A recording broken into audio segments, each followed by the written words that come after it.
See Defiance last week in the Cup, and he did have his struggles. Maybe he's used to his teammates now. And so far, Steel Army are on the upper, have the advantage right now as the ball goes across. Bear Blitz just taps it in, and Steel Army take the lead in 47 seconds. Yeah, great start for Steel Army. Devitt fakes out the defender. I think it was Triple C expecting the extra touch from Devitt. Wasn't there. Bear Blitz chips it in. 1-0. Really, really good start for the Pittsburgh boys. I criticized Devitt for being really bad in game number 1.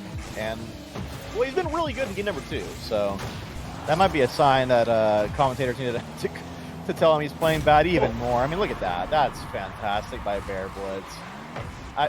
I have to imagine if you're on the goal line there, Maz, Triple C's not expecting Bear Blitz to do that. You know, I would have thought Bear Blitz would have gone for the demo, but I think getting that final touch was an even better decision from him. He gets his hat trick as well. And with how the games have gone in the champ this season, typically the team that goes up to 2 wins the match afterwards. Yeah, that typically is how it goes. Lovely read from Bear Blitz there. Love that on low boost, but this is awkward. Raisin Boy, not a lot of boost on the backboard, but he makes a tremendous save, denying Shorts from what would be a for sure goal in Bear Blitz.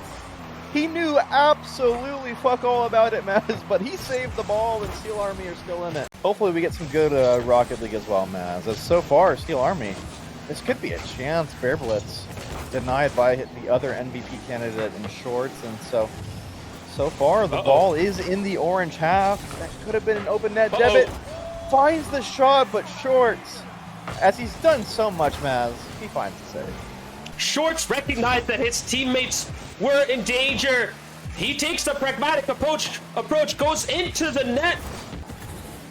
Haven't really seen much of that in game number 4, but I do like this. Good 50. Shorts should have full boost. Free ball. Can we see something mechanical from Shorts? Let's see it, double tap, and it's there! Shorts, 5-3. The mechanics were called upon, Maz, and he delivered, 1-0. Cometh the hour, cometh the Shorts, off of the sidewall, double tapping.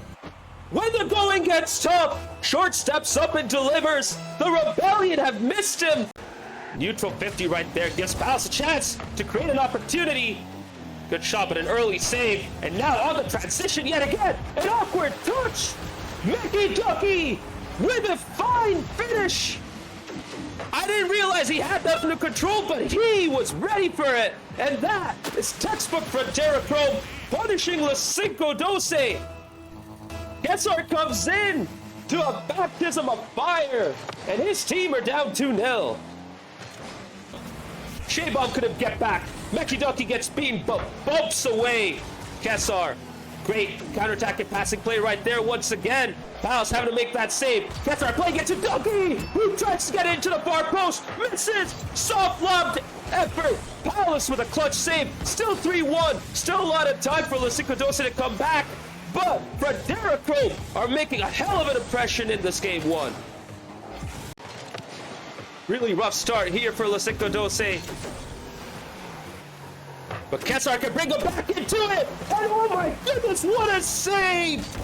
Incredibly fortuitous for Frontera! But it's not out of nothing. Great composure on show. Not trying to jump or dive towards the ball. Letting the ball do the work and getting it out of the way. They don't want to stop creating their chances. Larson bringing it towards the blue goal yet again. Devitt having to get it out to the side. Great pass in between Palace and Devitt. Larson gets back. Clutch save as we enter the final minute. La Cinco Doce need to get a couple of quick fire goals. And they got one back. Palace getting the second for La Cinco Doce. 46 seconds remaining. They still have time. They still have a chance to get back into it.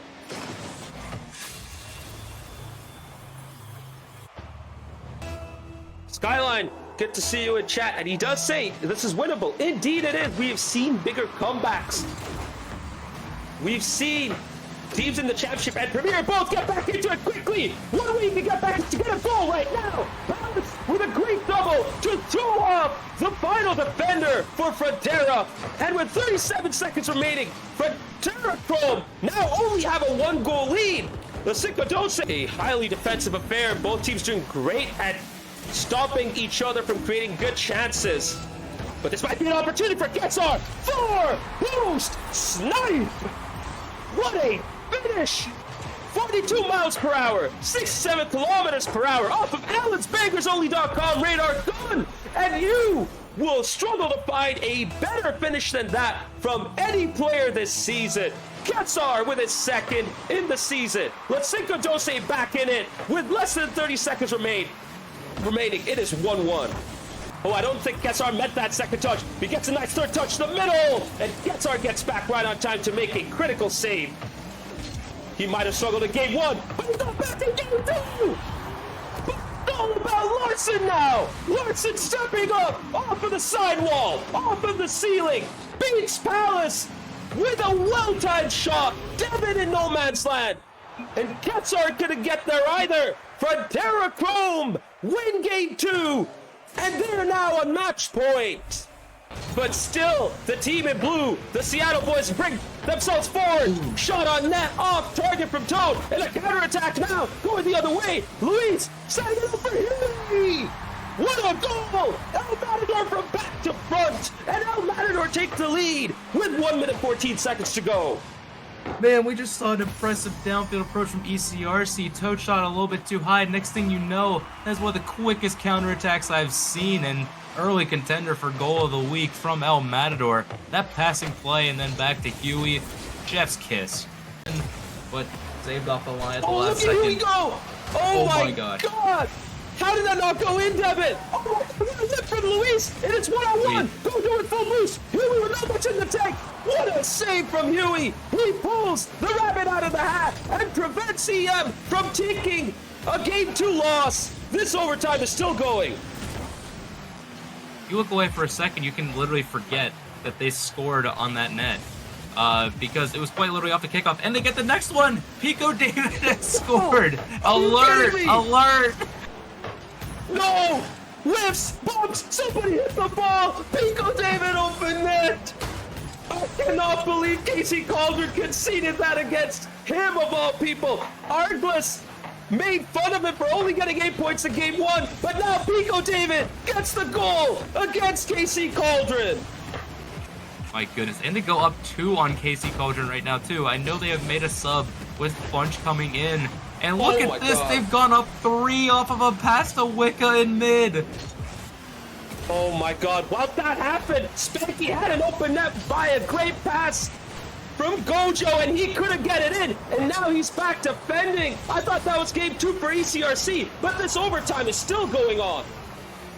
Yeah, these teams do not want to be the one that, you know, gives up that goal. It's not even playing, like, too defensively either. They're just playing defensively enough to, you know, get the touches necessary. Oh my gosh, I thought that one had a chance to go in. Unfortunately, Toad gets demoed. Oh, what a shot back. Could that be it? Oh my gosh, it's still out. What a save! And that was indestructible! Gnostics pulling up the rabbit this time!